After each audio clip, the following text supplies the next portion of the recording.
Hey, welcome to another episode of 𝗏𝗲𝗄𝐿 Reviews. Very special day. Today's November 11th. Not only is it Veterans Day, but today's the day the Handbook of Porters and Stouts officially went on sale at bookstores nationwide, and you can get it on Amazon and all those places.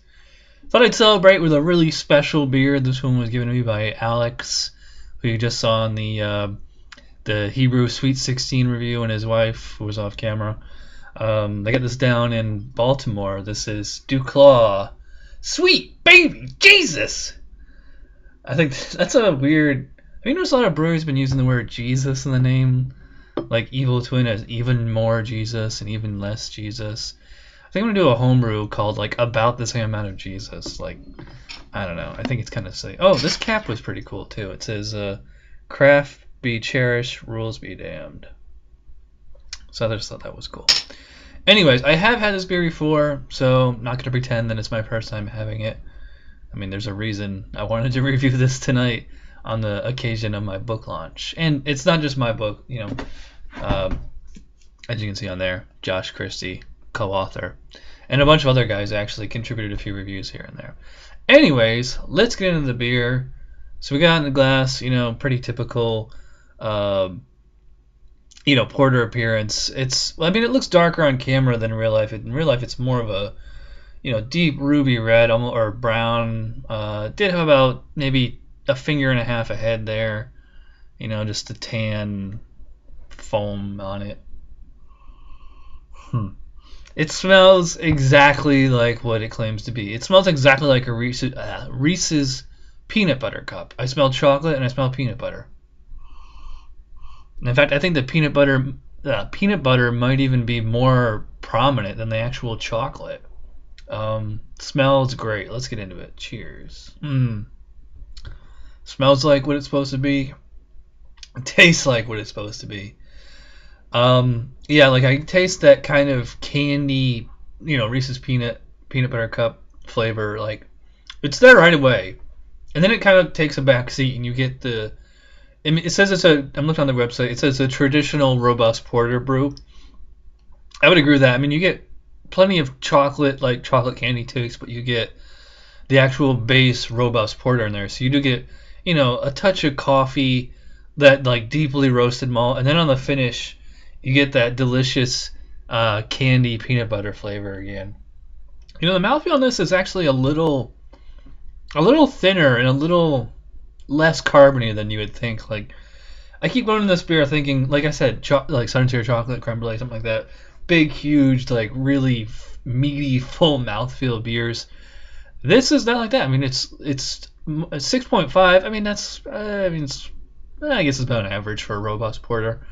I'm gonna have to check the complete specs, but it's like right there for a robust porter. My point is, like, the mouthfeel on it is like a tad thin and a tad calm than what you would expect for this type of beer, but at the same time, it's also really, really drinkable. I want to just suck this right down. You know what? And it's nice because, like, sometimes you get like novelty beers like this. I don't even want to call it novelty beer, but you know what I mean. Something with a caveat like that. Like it'll be great the first two, maybe 2 or 3 sips, then it kind of, gets all homogenized, and you're just like, okay. This one, it's not. It's keep doing the same thing over and over again, where it's like porter up front and all the chocolate and peanut butter on the finish. I'm gonna take a break, or actually, you're gonna take a break, watch the enticing ad for my book. We'll be right back, and we'll write this. Cheers. Hey craft beer drinkers, have we got a book for you? The Handbook of Porters and Stouts. This book documents the greatest examples of dark beer available on the market today. From old world traditional brews to American craft breweries pushing the boundaries of what dark beer can be. You'll learn about the origins of the styles as well as the brewers behind the beer. Available in bookstores November 11th or pre-order from Amazon at a discounted rate today. Come to the dark side with the Handbook of Porters and Stouts by Josh Christie and 𝗏𝗏𝗄𝗏𝗁. All right, let's rate this beer. All right, for aroma, I'm going to go pretty generous in this one. I'm going to say 9 out of 10 just because it smells exactly like chocolate candy. It doesn't really smell beery I mean, if you take issue with that, it's understandable, but I think it smells delicious, so I really like it. 9 out of 10 on aroma. Appearance, I was gonna give this only a 4, but look at that lacing. Like, I was not expecting lacing on this. I thought it was just gonna fizzle away, because like I've actually met homebrewers who've tried to make this beer, or have used like actual peanut butter in a brew, and it's just like the oils in it just totally destroy the proteins, and you get like no head. It just fizzles it away like a sour or something like that. But the head's stuck in there, and it is a pretty color. I mean, if you look on my text review, you'll see the photograph. I 5 out of 5. Maybe that is a little generous. Maybe it's more of a 4. But anyways, taste again 9 out of 10. I think it just tastes delicious. It is exactly what it claims to be. It's chocolate and peanut butter. Tastes like Reese's peanut butter, the beer. And palate, I'm gonna give this. I had an issue with the mouthfeel being a little thin, but it's also like ridiculously easy. Maybe I should penalize it for being too easy to drink. It's like a beer like this you want to savor, and if you can get a 6-pack, at least that'd be nice. You just if I sucked one down, I could just grab another one out of the fridge, but we can't get this here in Albany, so I'm gonna give it a 5 out of 5 on palate. Overall, I'm gonna give it an 18 out of 20. I mean, I think it's just really impressive, amazing. Like, this kind of beer, I think a lot of breweries try to make and they screw up. Like it's like kind of like it's a novelty beer. And like I said, even talking with other homebrewers, I've tried to do something like this and they couldn't get it to work. So it's impressive, really, really impressive. 18 out of 20, which is a total score of a 4.6, which is a 10 out of 10 on my scale.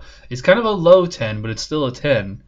Yeah, so there you go. 10 out of 10 for 𝗏𝗏𝗏𝗏 Sweet Baby Jesus. Might penalize it for the name, because it's just kind of a... Whenever I see that, I guess I hear like Cartman's voice in my head or something like that. So anyways, thanks again to Alex and his wife for the beer. Remember to check out the Handbook of Porters and Stouts. It's in bookstores everywhere, and you can order it on Amazon and the bookstore of your choice. So, thanks for watching this episode of Chad's Beer Reviews. We're coming up on episode number 800. So, if you guys got any special requests for that, let me know. All right, and I'll see you next time. Cheers.